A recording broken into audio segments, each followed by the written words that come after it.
Hello, mga taga-viewers, followers. Nandito na naman ako na mista sa Katamnan.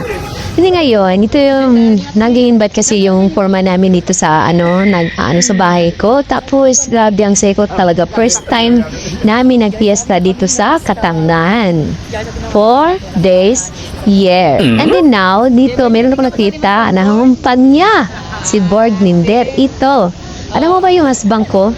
My God, grabe ang bait. Yan, nagtita kami na ng mga vlogger dito sa Siargao. Yan o, sila ni King Mark, ni Wonder, Aura, ito yan.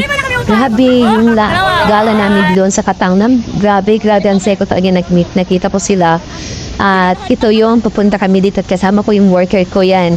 At yan, papasok kami kasi kakain o papi. Kasi alam niyo ba, naghanap try kami ng disit. Iyan, nagkita sila ni Wanda at ang husband. Pati yung anak niya na yung adopted niya na si Aura. Wow, grabe mo. Yes, sana all.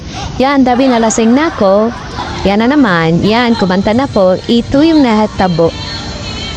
Iniwan ako ng husband ko dito sa Katamnan kasi lasing na daw up. Oh my God, yan, hinatid ako ng asawa ng forma natin ngayon. Thank you, salamat sa inyo pagmamahal sa akin.